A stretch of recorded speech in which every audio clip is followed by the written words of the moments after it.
They call it food, but the word has long since lost its meaning. Across the billion worlds of the Imperium, the term ration is less nourishment and more decree. A measurement of obedience, a weight of loyalty pressed into the flesh. From the frozen hives of Necromunda to the choking manufactoria of Armageddon, men and women tear open grey packets marked with the Imperial Aquila and find inside not comfort, but survival pressed into paste. It smells of rust and salt and ash, of promethium smoke soaked into the very grain. And yet, every citizen, every guardsman, every servitor keeper of the Emperor's realm bows their head in silent thanks.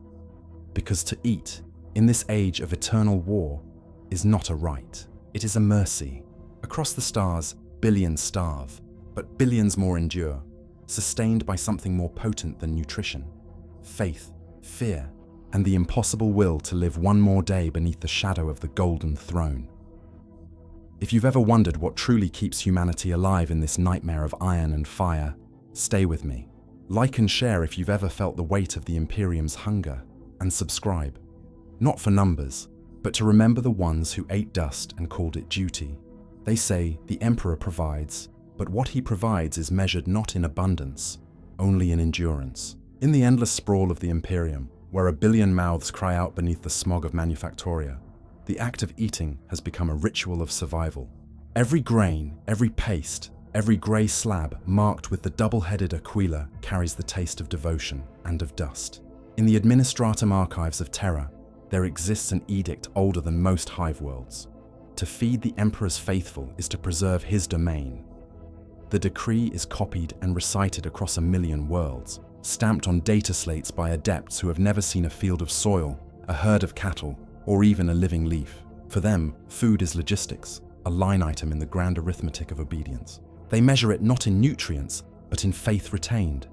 In the manufactoria of Vesta Prime, laborers rise to the scent of burning promethium and metal dust. They do not cook, they receive. Each shift begins with a procession to the ration dispensers, iron altars embedded into the factory wall. A servo arm lowers a tray, releases a grey block of starch and protein. No one complains. To do so would be heresy. To question the Emperor's provision is to doubt his plan. They chew in silence, eyes upturned to the faded Imperial insignia above their stations. On the far side of the galaxy, aboard the troopship Sanctity of Terra, a shipment of Astra Militarum recruits prepares for deployment. The rations they open are identical: bland, cold, pressed into bricks that taste of machine oil and recycled air. Yet the men laugh, they trade tins, mock the texture, swallow the metallic taste as if it were a challenge. They know the truth whispered through every regiment. If it fills your gut, it keeps you in the Emperor's war. There is no luxury in the Imperium's diet. There is only balance between survival and starvation, obedience and rebellion. The Adeptus Administratum decrees the daily allowance of every planet with surgical precision. 1 calorie too much, and production slows. 1 too few, and unrest breeds. Entire worlds are fed like beasts of burden, not to flourish, but to endure. Hunger becomes control, and yet there is faith even in famine. On shrine worlds, pilgrims consume blessed rations, dried wafers soaked in oils said to be distilled from sacred relics. They believe each bite carries a spark of the Emperor's light. Whether it nourishes or not is irrelevant. What matters is the act of swallowing devotion itself. In the end, food is no longer food. It is doctrine. To eat is to serve. To digest is to believe. Across the Imperium, from the lowest hab worker to the highest cleric, all share the same truth. The Emperor's mercy can be tasted, if one has the will to choke it down. On the training fields of Vordrast Mine, where the air smells of brass and burned ozone, a fresh recruit named Jerick Voln sits cross-legged beside a pile of spent laspacks. Around him, the others are silent, too weary to speak, too aware of the weight of what awaits them. The drill sergeants have departed, leaving only the sound of distant machinery grinding through the planet's eternal twilight. Jerick's hands tremble as he opens his first ration tin. The metal is dented and dull, stamped with a faded Imperial Aquila. Inside lies a slab of grey, uniform, tasteless, and glistening with oil. The smell hits him first. Salt, decay, something chemical and metallic beneath it all. It is nourishment stripped of pride, efficiency forged into substance. He hesitates. Then, as he's been taught, he bows his head and murmurs, the litany of sustenance. From his hand flows the strength of mankind. In his light I endure. Around him others do the same. The ritual is automatic, not faith so much as reflex. The first bite burns his throat and he nearly gags. But there is no disgust, no complaint. Only the slow realization that this taste, this flavorless bitterness, is now the rhythm of his existence. The Munitorum's data slates describe it clinically. Standardized rations contain all necessary compounds to maintain operational vitality. They do not mention the despair that seeps into the tongue after months of eating the same grey mass. They do not record the ghostly taste of metal that clings to the breath, or the quiet envy that blooms when rumors spread of officers feasting on meat from off-world. Yet, to the soldiers of the Astra Militarum, the ration tin becomes sacred. In the trenches of foreign worlds, the opening of a meal is a moment of calm amid thunder. Men share bites, joke about flavors that do not exist, pretend the paste is roast fowl or spiced grain. In these small, pitiful lies there is warmth. Jarek learns quickly, to eat is to live, but to live is not enough. Each mouthful binds him tighter to the machine of war, the same machine that will one day grind him into the very substance he consumes. When his sergeant passes, he salutes with ration tin in hand, a soldier's chalice. The Emperor provides and demands everything in return. Somewhere deep in the ship's hold, a vox priest recites over the loudspeakers. Each calorie is his blessing, waste none. The voice echoes through the mess halls, through the corridors lined with sleeping warriors, through the hearts of all who listen. In this empire of hunger, even sustenance must serve. For Jarek, the tin empties far too soon. He scrapes the last residue with his finger, tastes nothing, feels nothing. But when he looks up, he sees the others nodding, the same hollow understanding in their eyes. Hunger is no longer the enemy. Hunger is the proof that they still belong. On the data slates of the Administratum, hunger is not a tragedy. It is a ratio. Charts and ledgers calculate precisely how much deprivation a planet can endure before productivity falters. Each entry is cold arithmetic: population density, labor output, caloric efficiency. The men and women who draft these edicts do not imagine faces behind the numbers. They see only a grand equation: suffering as currency, loyalty as return. On the Forge world of Belisar, ration distribution is overseen by the Departamento Munitorum and the local Mechanicus overseers. The lines stretch for kilometers, bodies pressed shoulder to shoulder beneath the choking rain of ash. Each worker carries an ident chip, coded to their rank and function. The servitor at the counter scans, dispenses, and moves on. No greetings, no words, only the endless hiss of ration presses extruding paste into metal containers. The priests of the machine god bless the process as divine efficiency. They see beauty in the repetition, holiness in the balance between starvation and strength. Their logic is unassailable. Hunger keeps the flesh compliant, and compliance keeps the gears of the Imperium turning. In the hab blocks, families learn to stretch their meager allotments. Rations are cut into thin strips, dried over waste heat vents, soaked in recycled water to simulate soup. Mothers whisper to their children that the Emperor watches the obedient, that even hunger is his test. Faith becomes seasoning, despair a familiar spice. But on some nights, the truth slips through. A child cries too long, a father collapses mid-shift, and still the quotas remain. The overseers record these deaths not as loss, but as optimization, proof that the system functions as intended. For every worker who perishes, 2 more are born into duty. In the great manufactoria, banners hang over the ration dispensers. To eat is to serve. The words are burned into steel and minds alike. Those who refuse the Emperor's sustenance are labeled malcontents, their absence swiftly noted, their rations reclaimed and redistributed. Hunger is not rebellion. Hunger is policy. A story circulates among the laborers, whispered when the servo skulls pass out of range. They say the first ration was created not by need, but by punishment. In the early days of the Imperium, when the wars of compliance raged and worlds resisted the new order, the Emperor's armies cut off supply to those who would not kneel. Cities starved, billions died. When surrender came, the survivors were given a single meal, a tasteless block of processed grain. That was the birth of rationing, a reminder that mercy could be measured, that sustenance flowed only from submission. Now, 10,000 years later, the tradition remains.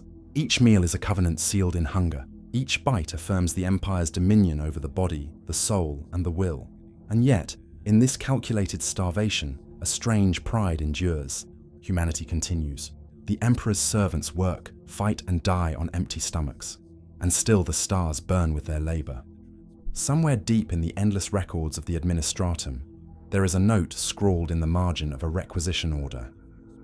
We starve that we may endure. No one knows who wrote it. No one dares erase it. The ship's klaxons sound, breaking the silence of the mess hall. Jarek Voln lifts his empty tin and sets it aside, eyes fixed on the deck above. Tomorrow brings the first battle, and with it, the same cold meal. He does not hate it anymore. It is the taste of duty, and he swallows it without question. The war machine hums, the ration presses churn, and the Imperium feeds its faithful just enough to fight another day. The Hive never sleeps. It hums, it breathes, it devours. From the gleaming spires that scrape the smog-choked heavens down to the sump-flooded depths where light dies, the city is a single living machine, and hunger is its pulse. In Hive Arcturus, as on 1,000 other worlds, the air itself tastes of recycled sweat, oil, and the faint, sour tang of decaying flesh. The people here do not eat to live. They eat to continue serving. At dawn, if such a word holds meaning in a world without sky, the ration bells toll across the lower habs. The sound is metallic, mechanical, yet the reaction it provokes is almost sacred. From the cracks between plasteel walls, from under the rusted conduits, the citizens emerge. Workers still slick with grease, mothers clutching infants, children barefoot and skeletal. They form lines that snake between manufactoria walls, stretching past exhaust vents that belch grey mist into their faces. Each carries a ration chit, a thin slip of metal etched with the sigil of the local governor. It is life condensed into code. No chit, no food. The enforcers patrol the queue, shockmores humming, eyes hidden behind black lenses. The people avert their gaze. Even the smallest act of defiance could be the last. When the dispensers open, a smell spreads, not appetizing, but strangely comforting in its familiarity. The nutrient blocks are pale, gelatinous, flecked with something like grain, but too uniform to be natural. They are extruded from churning vats deep within the manufacturing core, where machines grind biomass, algae, and processed waste into the substance the people call corpse starch. No one asks where it truly comes from. The name alone is enough to stop questions before they form. Rumors persist, whispered when the lights flicker, that the dead of the Hive are recycled, their bodies rendered into rations that feed their kin. The ecclesiarchy dismisses such talk as heresy, yet the whispers never fade. After all, what other resource could sustain billions on a world that produces nothing but labor? A child named Sella waits with her mother near the end of the line. She has never seen real food, never tasted fruit or bread. Her mother tells her stories of a mythical grain called wheat, soft as clouds and golden as the Emperor's light. Sella doesn't believe it. To her, food is grey and cold, and faith is the only seasoning left. When their turn comes, a servitor lowers a metal arm and deposits 2 portions into their hands. The mother bows her head and whispers the benediction of sustenance. May his will fill our hunger. May his mercy bind our flesh. Sella mimics the gesture. The words mean little, but the rhythm comforts her. They eat beside a drainage vent, sitting on cracked ferrocrete. Around them, others do the same. The sound of chewing merges with the distant clang of machinery. The heartbeat of the Hive. No one speaks. Conversation wastes breath, and breath costs strength. Above them, somewhere far beyond sight, nobles dine in glass-walled towers. Their banquets are whispered myths among the underhive. Courses of imported meats, wines from distant agri-worlds, fruits from forgotten paradises. The contrast is cosmic, but it inspires no rebellion, only resignation. The people know their place, to live, to work, to hunger. When the ration bell tolls again that evening, some will not answer. They will have collapsed at their stations, their bodies already marked for reclamation.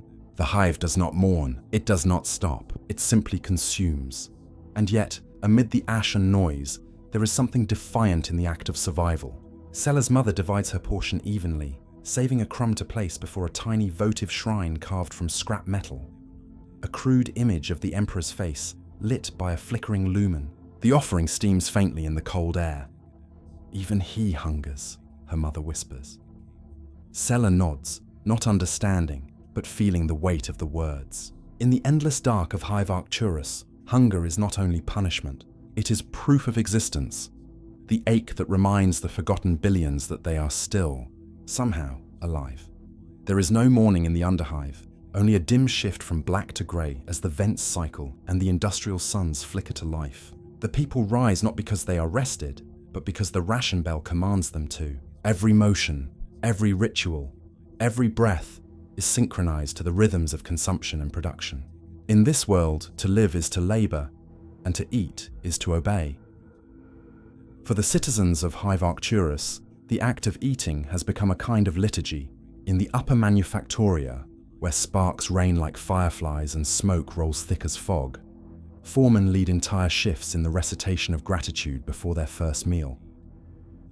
We partake of his mercy, we endure by his flame. Voices echo between the metal walls, monotone and weary, a hymn of necessity rather than faith. The paste they consume is the same grey, flavourless matter, pressed, dried, and blessed by a robed cleric who mutters benedictions between chokes of incense and oil vapour. But deeper down, where the priests seldom go, and the air tastes of rust and despair, the people have made their own rites. The ecclesiarchy does not come here often. Its sermons fade before the screaming vents and the shriek of machines. So the forgotten masses have built shrines from scrap metal, adorned with fragments of purity seals, broken aquillas, and bits of wiring shaped like halos. They gather in silence before these idols, clutching ration tins, waiting for the steam to cool before taking their first bite. Here, faith is born of hunger itself. Each mouthful becomes a prayer not for plenty, but for endurance. Children learn early that to waste food is sacrilege. Even the smallest crumb dropped on the floor is lifted, kissed, and swallowed, no matter how foul. A popular saying among the Hab workers passes from generation to generation. To eat the dust of his world is to taste his will. Sela and her mother attend these gatherings. The first time Sela sees the shrine, she is struck by its beauty.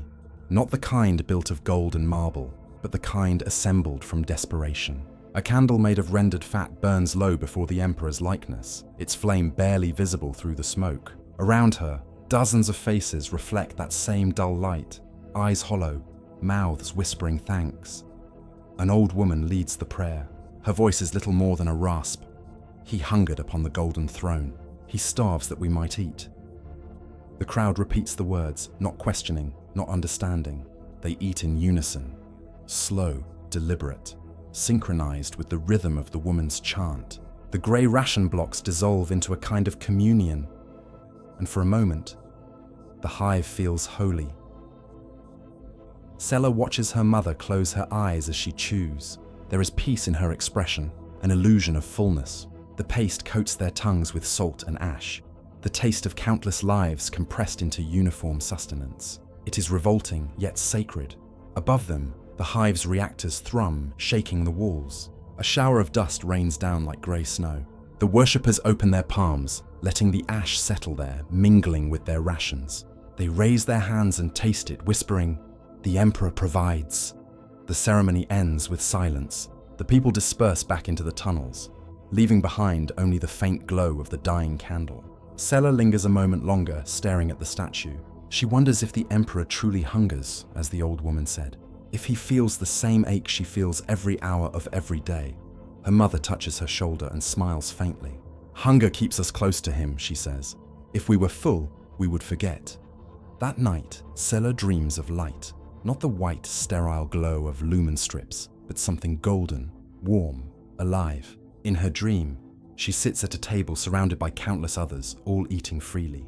No rations, no ash, no fear, just laughter and abundance. When she wakes, the air smells of promethium and sweat, and the dream dissolves like vapor, but she clings to it all the same. Faith, she thinks, is just another kind of hunger, one that never ends. Days in Hive Arcturus blur together, a procession of grey meals and black smoke, of lines that never shorten and bells that never stop ringing. In the lower districts, beneath the sump levels where the air is thick enough to choke, the people learn to stretch what little they have into something resembling sustenance. Hunger breeds ingenuity, but also cruelty. Sela's mother works in the vat recycling sectors, a labyrinth of pipes where runoff from the upper manufactoria is filtered, skimmed, and thickened into new forms of food. The smell alone is punishment, rot, chemicals, and the faint tang of burnt protein. She returns home each cycle with hands raw and blistered, clutching a ration chit and whatever scraps she can hide in her sleeve. Sometimes it is a dried husk from a filtration mesh, sometimes a sliver of real grain from an agri-world shipment gone astray. To Sela, these contraband morsels are miracles. But even miracles have a price. On nights when rations run short, the strong take from the weak, enforcers turn a blind eye. Order matters more than mercy. In the narrow hab corridors, families bar their doors not out of fear of xenos or heretics, but of neighbors driven mad by starvation. Sela has seen what hunger can do. She remembers the day a man was caught stealing a ration bar from the dispensary queue. They made an example of him, nailed his empty tin to his hands and left him hanging from a rail. The crowd watched in silence as his body swayed, the metal clinking softly with each breath of the hive's recycled wind. Still, life continues. It always does. In the underhive, despair becomes background noise, like the constant hum of the reactors. Children play with ration wrappers, folding them into tiny aquillas. Street vendors sell flavor dust, ground minerals and spice analogues smuggled from the upper levels, to sprinkle over the bland paste, transforming sustenance into something faintly human again. Even the illusion of taste feels like rebellion. One night, Sela's mother trades her day's portion to an off-duty hab worker for a handful of the powder. When she sprinkles it over the grey mass, the paste turns a dull red and releases a ghost of heat. Sela tastes it and almost cries. It's still cold, still oily, but beneath the synthetic tang there's a memory, something like meat, like a world she has never known. For the first time, the act of eating feels almost alive. Her mother watches her quietly. "Remember this," she whispers. "The Emperor doesn't fill us with plenty. He fills us with the strength to keep going." Later, Sela lies awake, staring at the flickering lumen strips. Her stomach growls softly. A familiar companion. She thinks about the priests who bless the rations, about the nobles who dine above the clouds, about the endless machinery that turns the dead into nourishment. The hive is a great mouth that never stops eating, and she, a single morsel in its throat. She wonders if there's a world beyond the smoke, where food has color, where hunger isn't prayer. Her mother used to tell her stories about fields, wide, green, alive. But those words sound like lies now, fairy tales told to keep the hopeless from shattering. When she finally sleeps, she dreams again of the golden feast. But this time, the faces around the table are hollow, their eyes glowing faintly with the light of votive candles. They chew without sound, without joy. And at the table's head, where the Emperor's image should be, sits only shadow. She wakes with the taste of ash on her tongue. The hive outside her window is silent for once, save for the endless hum beneath the metal skin of the city. In that quiet, she understands what her mother meant, that hunger is not merely the absence of food, it is the presence of devotion. The ache itself is what keeps them tethered to purpose, to faith, to the illusion that someone, somewhere, still cares that they endure. Sela closes her eyes and whispers the morning prayer. Her voice trembles, but she says the words anyway. The Emperor provides. And when the ration bell tolls, she rises, joining the others once more. The hive breathes, the people eat, the world continues to starve and to believe. The warfront smells of iron, ozone, and rot. When the wind shifts, it carries the scent of things long dead, men, machines, and memories. The ground trembles with the constant rhythm of bombardment, the heartbeat of the Astra Militarum's eternal duty. Amid the ruin and thunder, soldiers huddle in trenches carved through mud that was once soil, now turned to a grey mire by blood and ash. Jerick Voln sits against the cold steel plating of the parapet, helmet tilted forward, fingers tracing the dent in his ration tin. The same tin he's carried since Vordrast 9, dented, scorched, but still intact. A relic of both survival and routine. The rations inside are the same as always. Dense grey slabs sealed in oil, stamped with the Munitorum's sigil and the mark of the Emperor. It is food only by decree, a sustenance forged from necessity rather than compassion. He opens the tin carefully, as though afraid it might bite. Around him, others do the same. The sound is a strange symphony. The hiss of metal lids, the scrape of spoons, the low muttering of litanies. In the trenches, eating is not merely an act of consumption, it is ritual. Every bite must be taken in silence, with a whispered thanks to the Emperor who keeps their bodies alive just long enough to die in his name. The paste inside the tin glistens in the dim light, a dull, sickly sheen. Jarek has long stopped tasting it. After months of the same texture, the same artificial salt, the tongue gives up trying. What remains is habit. Chew, swallow, breathe. Each motion as mechanical as the servitors that bring supplies through the mud. Still grey, someone mutters beside him. It's Varen, his trenchmate, a tall man from a death world whose laugh sounds like gravel. Jarek smirks faintly. Still grey, Varen nods solemnly. Then it's Imperial quality. The men laugh, a brief sound swallowed quickly by the distant thunder of artillery. In the grim monotony of war, humour is defiance. They eat and talk of impossible meals, roasted grox meat, bread with actual crust, wines they've never tasted. The stories are absurd, lies spun for warmth. But for a few minutes, the taste of imagination fills the space where flavour used to live. A Vox speaker crackles overhead, reciting supply codes and litanies of rationing. Remember, 1 block per day per soul. To waste is heresy. To consume is to serve. The voice is calm, reverent, utterly detached from the mud and cold where those words are obeyed. When the meal ends, Jarek folds his tin carefully and slides it into his pack. No one discards their container. It may be needed again, melted down for shot casings or repurposed into armor patches. In the Imperium, nothing truly goes to waste, not even the containers of misery. The night deepens. Distant flares turn the horizon into a stuttering pulse of red and white. Somewhere beyond the wire, an orc warband howls, a raw, primal sound that tears through the wind like madness given voice. The soldiers tighten their grips on their laser guns. Jarek feels the tremor in his hands, the hollow ache of hunger gnawing at his stomach. But it's not just for food, it's for meaning. For something beyond this endless repetition of killing and eating, of praying and dying. He looks at the last smear of ration paste on his finger and licks it clean. The taste is faintly metallic, bitter with the tang of recycled protein. It tastes like the galaxy itself, old, indifferent, endless. Tomorrow, Varen mutters, we'll get fresh tins. Jarek chuckles softly. Tomorrow we'll still be hungry. Above them, the Emperor's stars are hidden by smoke. Beneath them, the mud swallows everything. The war doesn't stop. The rations don't change. But when the next shell lands, close enough to spray them with dirt and blood, Jarek finds himself smiling through the grime. Hunger, fear, exhaustion, they all feel the same now, each one a different flavour of duty. He raises his tin like a chalice and murmurs, "The Emperor protects." Then he eats again, because that is all there is left to do. When the war drags on too long, rations run dry.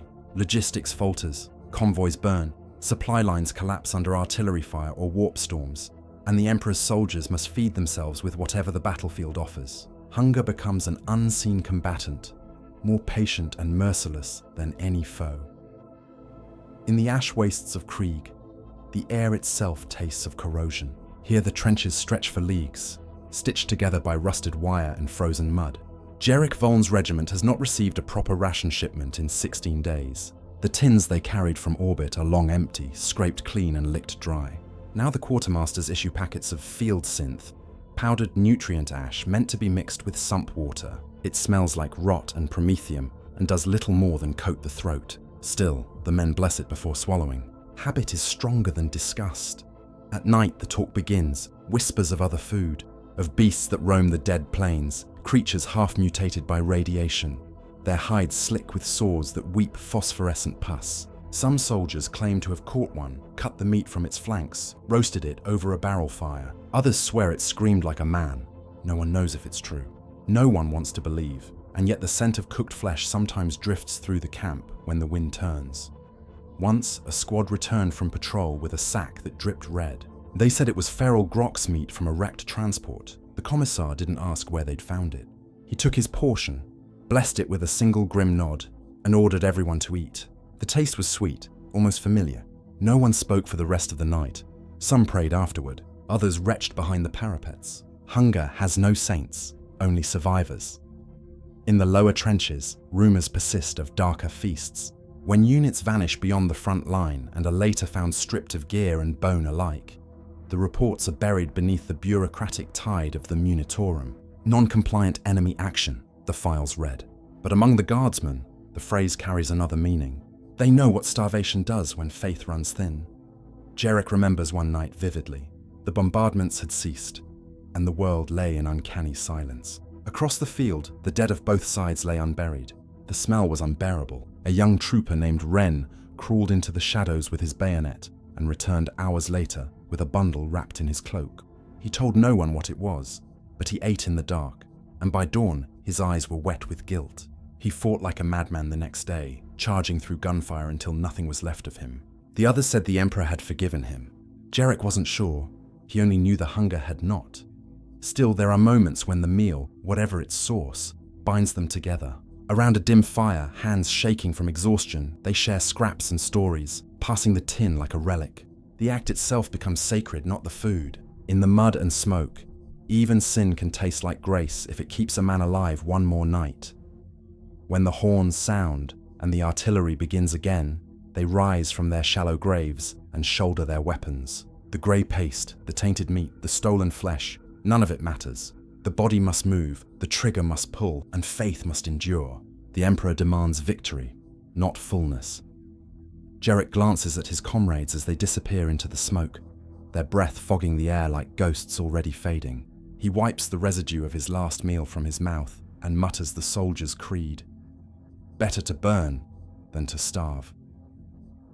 In the distance, the sky flashes white, and the earth opens its jaws. Dawn on the battlefield is never truly light. It's a paler shade of darkness, stretched thin across the ruin of the earth. The air is thick with the smell of ozone and char, the metallic tang of spent lasfire clinging to every breath. Between the trenches, the dead lie half buried in the mud, their armor dull and streaked with ash. For the living, there is no mourning, only routine. Jarek Voln wakes to the rasp of a ration tin sliding across the dirt. Varen sits opposite him, helmet off, eyes ringed with exhaustion. "Breakfast," he says, voice hollow. Jarek catches the tin and opens it, the same grey block, soft from heat and slick with oil. But this time, there's something else. A single square of dried fruit, wrinkled and crimson, placed on top like a blessing.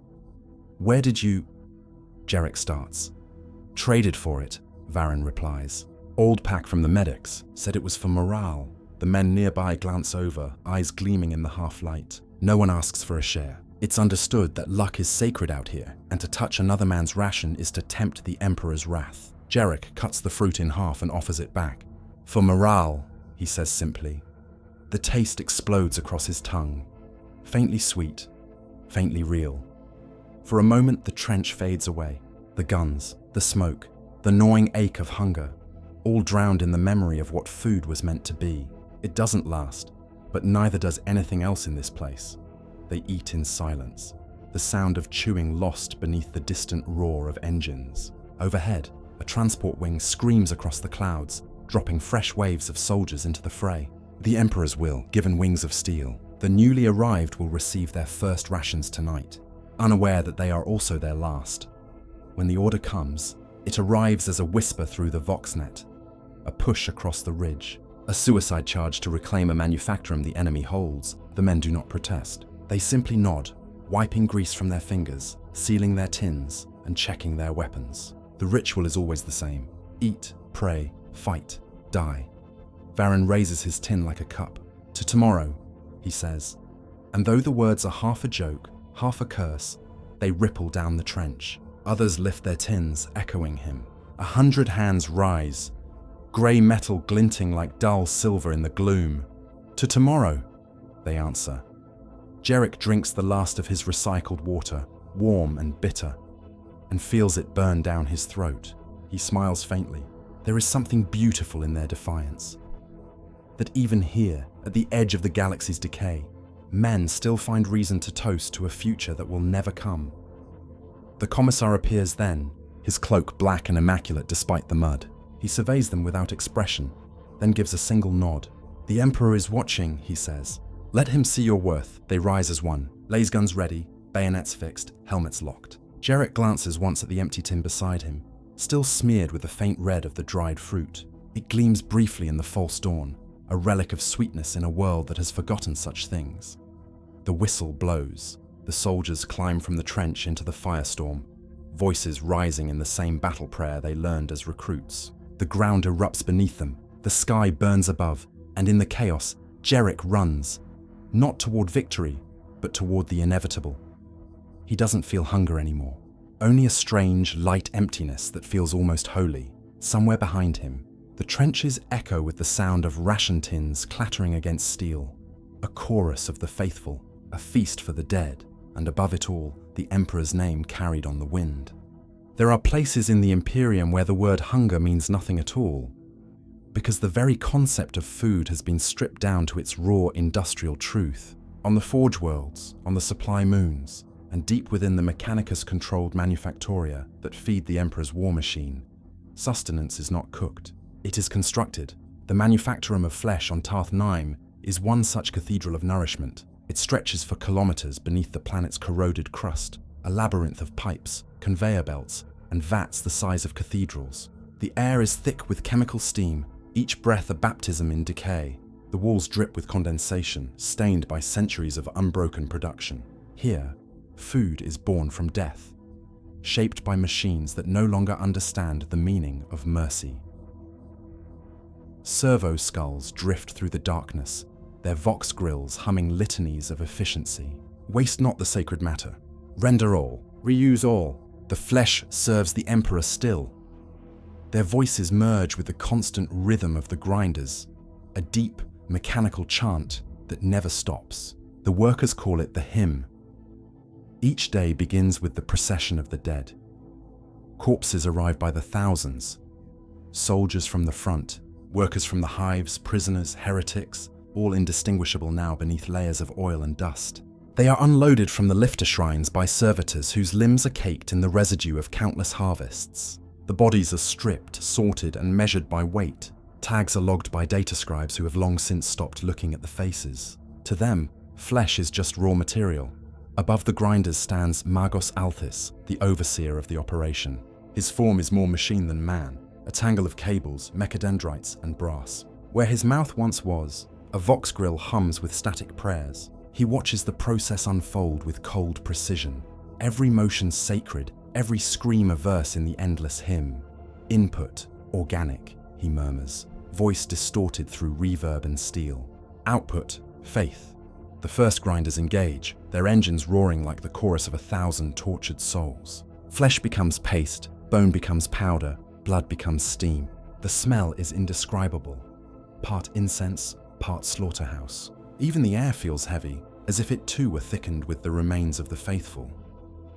To the Mechanicus priests, this is purity. To waste flesh is to defy the machine god who demands function from all things. And so, they sanctify the process. Cogitators record each batch as a conversion of utility, sealed with a binary benediction. Flesh to fuel, blood to strength, all to purpose. Deep below, workers in stained robes tend to the vats, where the slurry is refined. They stir it with long mechanized paddles, murmuring prayers as they go. Overhead, speakers blare a hymn composed entirely of machine tones, shrill, metallic, without melody. It repeats endlessly, as if reminding every living thing within these walls that the Emperor's mercy is mechanical now. On the assembly lines, the finished rations emerge, grey bricks stamped with the Imperial aquila, still steaming with the warmth of what they once were. A junior adept takes one reverently, lifts it to his face, and breathes in the scent of iron and salt. A blessing, he says, his voice trembling, a holy transference.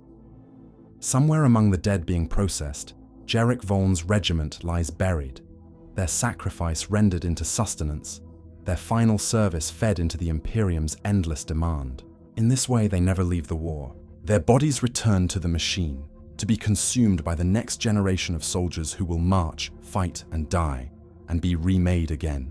The cycle is unbroken, flesh to ration, ration to soldier, soldier to flesh Magos. Althis lowers his head and intones the closing verse of the hymn. All that serves is sacred, all that ends shall nourish. The Emperor's hunger is eternal.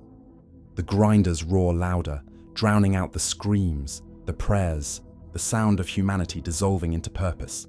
And above it all, the Mechanicus choir sings, not in words, but in the rhythm of pistons, the harmony of machines devouring the dead to feed the living. The hymn never truly ends. It rolls through the manufactorum like a living pulse, vibrating through the walls, shaking loose the rust from sacred pipes. To those who work here, it is not sound but sustenance, the rhythm by which they live, eat, and sleep. The grinders thrum, the vats hiss, and the conveyors rattle on, their motions eternal, their purpose divine. Magos Althis descends from the overseer's dais to inspect the vats of benediction. Each one is the size of a hab block, filled with a churning mass of nutrient slurry. Beneath the surface, mechanical arms stir constantly, dragging blades through the mixture to prevent clotting. The slurry glows faintly in the half-light, not with purity, but with chemical luminescence, a sickly green shimmer that paints everything in shades of sickness.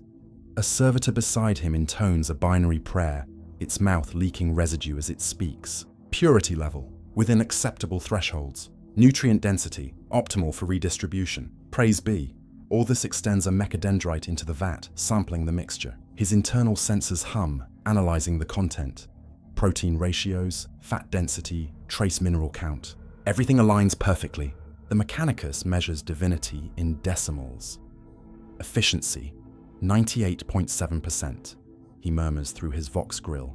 The Omnissiah is pleased, but not everyone here feels the same satisfaction. In the lower sanctums, the ones where machine meets mortal hand, the human attendants whisper uneasily.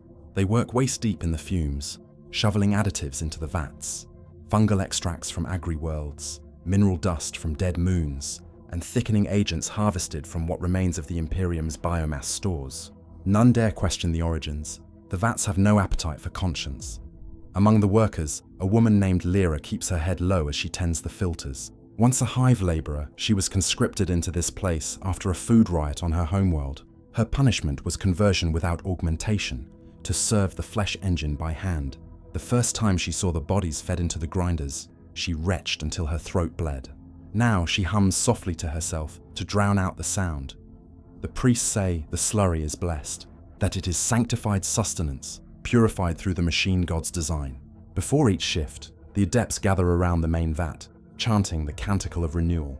Lyra stands among them, hands clasped, trying not to look at the vapor that rises in curls from the liquid surface. The smell clings to her, sweet, metallic, impossible to wash away.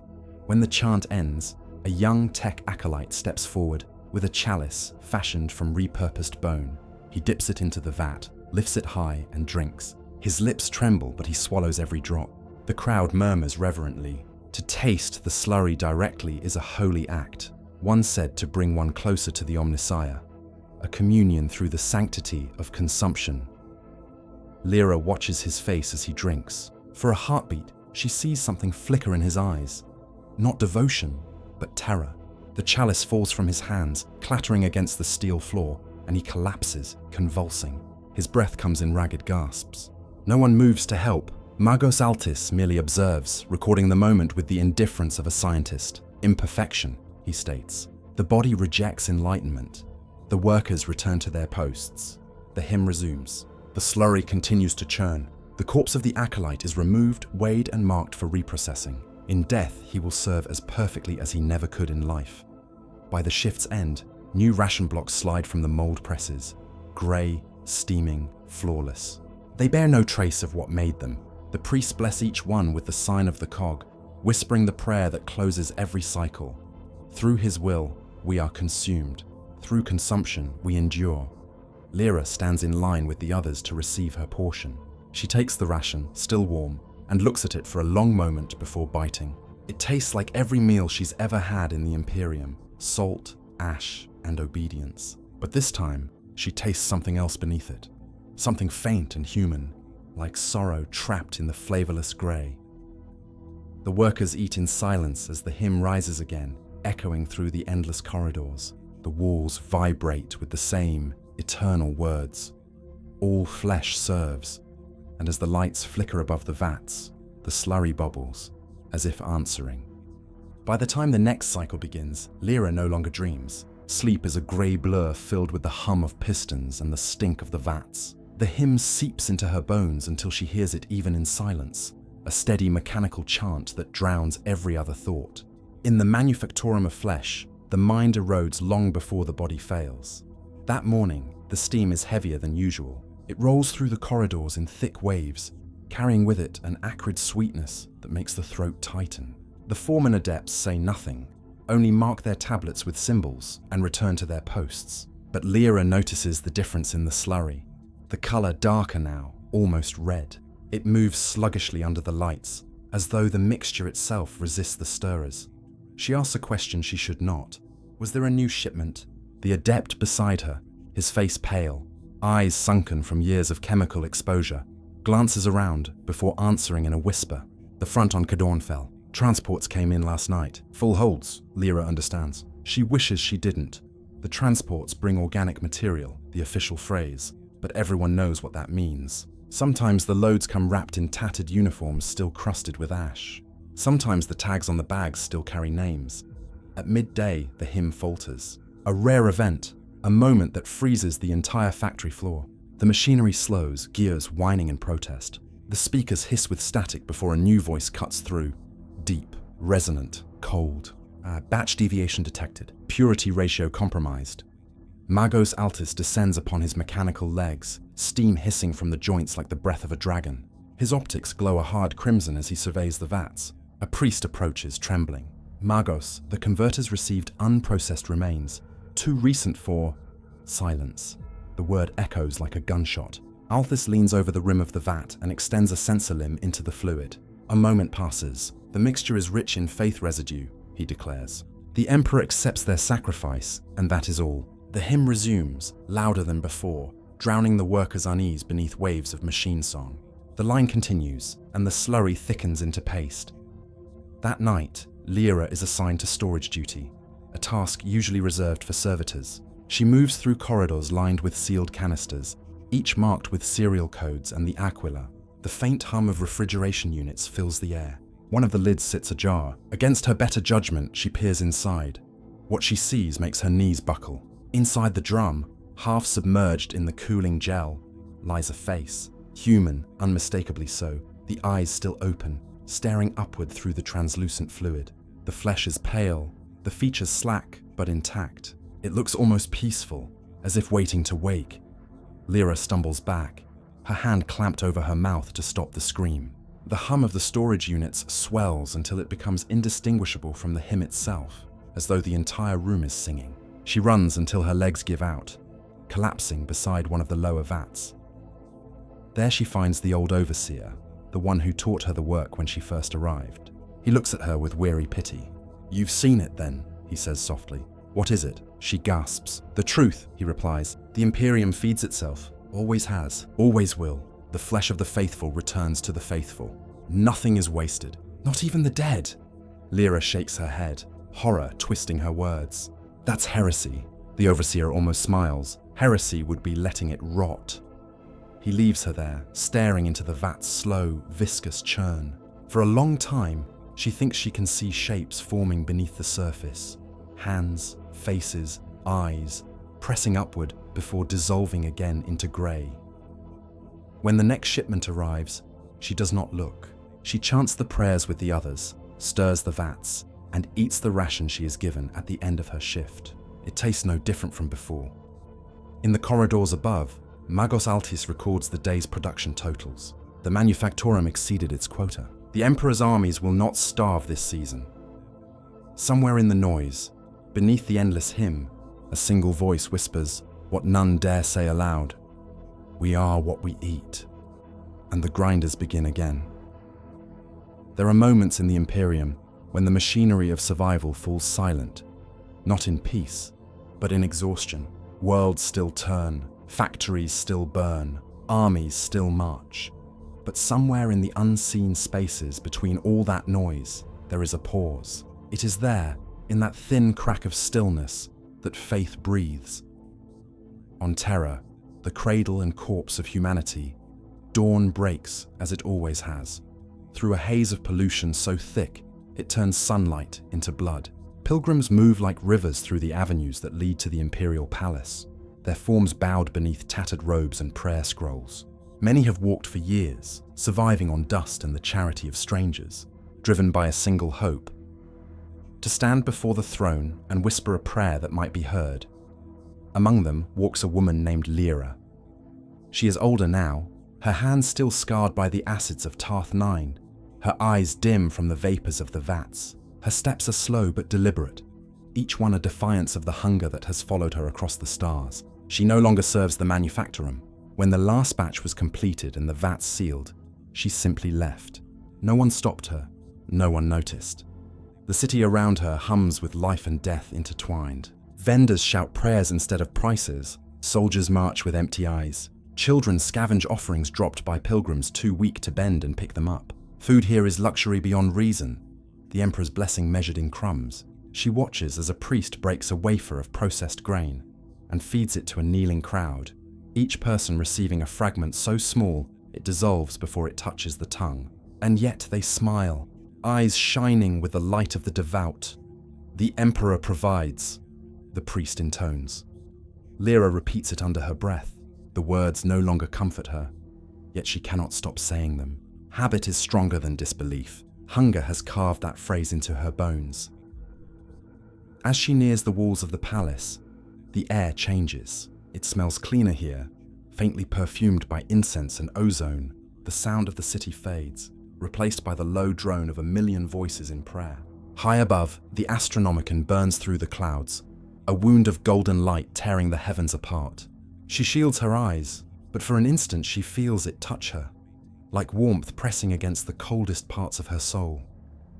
They say the emperor does not speak, that his voice has been silent for 10,000 years. But in that moment, as the Astronomicon pulses, Lyra feels something stir inside her.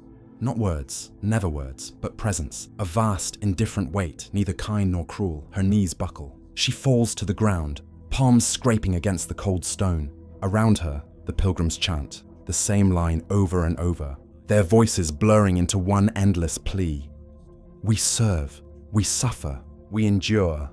Lyra looks up at the massive gates of the palace, their surface etched with sigils that shimmer with power. Somewhere beyond them sits the golden throne, and upon it, the emperor, corpse and god, silence made divine. She wonders if he can see them, the billions who starve and labor in his name. She wonders if he ever feels the hunger that binds them all. Behind her, a child cries, a thin, cracked sound that barely rises above the prayer. Lyra turns. A pilgrim mother holds her infant close, whispering a blessing before offering a crumb from her ration. The child suckles at it weakly, eyes half-lidded with fatigue. Lyra feels the ache of it, the familiarity, hunger passed down like inheritance, unending. She reaches into her robe and withdraws the last ration tin she ever received on Tarth 9. It is empty, polished by years of handling, but she carries it still, a relic of what she once believed was survival. Now it feels more like confession. Lyra sets it before the palace gates, kneeling low. "You took everything," she whispers. "And still we love you." The wind shifts. The Astronomicon flares. For a heartbeat, she thinks she hears something beneath the drone of a billion prayers. Not speech, not music, but a low hum, vast and all-consuming, like the echo of the Manufactorum's hymn stretched across eternity. And she understands. The silence of the emperor is not absence. It is the sound of hunger unending, the same hunger that drives worlds to burn and men to kneel. Lyra presses her forehead to the cold stone, lips trembling. "Then feed us with your silence," she says. "Let it be enough." The gates remain closed. The light burns on, and somewhere in the unseen vaults below the throne, the grinders of terror turn once more, their rhythm merging with the pulse of the Astronomicon, a song without end, feeding the Imperium's faith one soul at a time. Night falls over terror like a shroud of ash. The pilgrims do not leave the gates. They sleep where they collapse, pressed together in a mass of trembling devotion. The ground beneath them is layered with offerings, crumbs, ration tins, lockets, and bones. Each one a prayer shaped by desperation, left to rot at the foot of eternity. Lyra sits among them, back against a cracked pillar, watching as the torches burn low. The light flickers across the faces of the faithful. Hollow eyes, cracked lips, hands clutching empty bowls as though they still expect them to be filled. She recognizes the look, that strange blend of exhaustion and reverence, of suffering worn like armor. It is the same look she saw in the manufactorium, in the hives, in the trenches. It is the look of those who endure not because they hope, but because they no longer remember how to stop. A priest walks among them, his robes ragged and patched, voice rasping from overuse. He carries a bucket filled with the dust of old ration bars, sweeping it out in small handfuls for the pilgrims to catch. They stretch out their palms eagerly, murmuring blessings as the powder settles like grey snow. Some mix it with their tears and press it to their tongues. Others draw the aquila across their chests with it, leaving smears of ash over skin. The Emperor feeds us still, the priest croaks. In dust, in air, in light. The words ripple through the crowd like a tide of relief. Lyra stares down at her hands, the dust soft against her palms. It clings to her scars, filling every line, every crack. The residue of countless lives ground to powder and scattered in worship. She rubs it between her fingers. It feels like memory, like guilt given form. A man beside her catches her gaze. He is gaunt, his skin stretched thin over bone, but his eyes burn with fierce conviction. He takes our hunger, he whispers, and turns it into strength. That's the truth of it. We're the fuel for his light. Lyra nods faintly, though she no longer knows if she agrees. Perhaps he is right. Perhaps the Emperor's divinity is not sustained by devotion, but by deprivation. The raw faith that only starvation can create. The Imperium survives not because its people are fed, but because they refuse to die, even when they are given nothing. Somewhere far above, deep within the palace, the reactors that power the Golden Throne hum like a god's heartbeat. The Astronomicon pulses in rhythm, spreading its radiance across the stars. A light fueled by faith, by prayer, by endless sacrifice. Billions of souls feed it every day, willingly or not. Lyra closes her eyes. In her mind, she sees the cycle again. The hives grinding their poor into paste, the soldiers consuming the dead, the manufactoria sanctifying their own blasphemy. The entire Imperium devours itself and calls it holiness. And yet, beneath the horror, there is an order so perfect, it almost feels divine. Hunger binds them all together. The rich and the poor, the living and the dead, the believer and the heretic. It is the great equalizer, the invisible hand that keeps the galaxy turning long after reason should have failed. A tremor runs through the ground. The pilgrims fall silent. High above, the light of the Astronomicon flares again, brighter than ever before. For an instant, it paints the entire square in gold. Faces tilt upward, voices break into song. Not words, just a long collective cry that sounds like both agony and adoration. Lyra feels tears on her cheeks. She opens her mouth and joins them. The taste of dust fills her throat, bitter and holy. Around her, the crowd sways, the sound swelling until it feels like the planet itself is singing. If this is communion, she thinks, then it is the truest one the Imperium has ever known. A communion not of bread and wine, but of ash and silence, of hunger shared across 10,000 worlds. When the light fades, the pilgrims fall still again. The air smells of smoke and sweat and faith. Lyra wipes the dust from her hands and looks once more toward the palace gates. For a fleeting moment, she imagines they might open. Not for salvation, but simply to acknowledge the devotion piled at their feet. But they remain unmoving, eternal, indifferent. And somehow she understands. The gates are not meant to open. The Emperor's silence is the answer. It is the proof that the Imperium's faith has never needed his voice.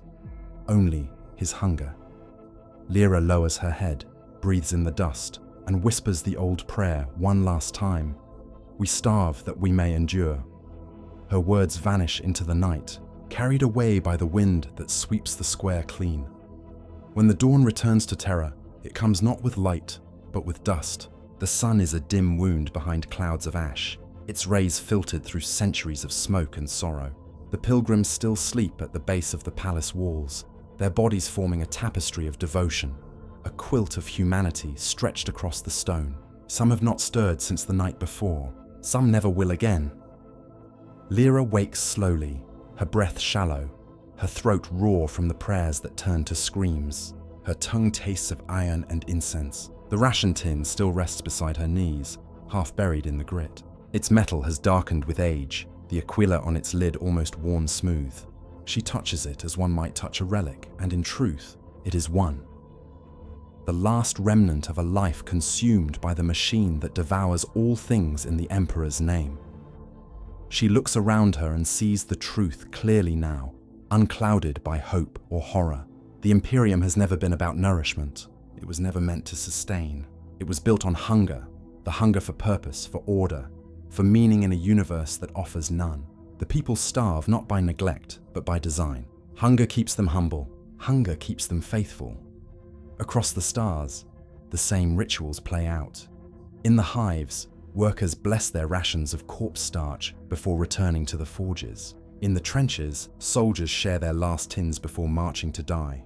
In the manufactoria, servitors grind the fallen into paste for those who still serve. The Imperium eats itself endlessly and calls it sanctity. The cruel truth is that it works, because the Emperor does not feed his people to keep them alive. He starves them to keep them believing. Every ache of emptiness becomes a prayer, every ration a test of obedience, every mouthful of ash a reminder that there is no salvation without suffering. The Astronomicon burns brighter, not because of the souls that worship in comfort, but because of the billions who worship in pain. Lyra rises to her feet. Around her, others are waking too, moving with the slow grace of the condemned.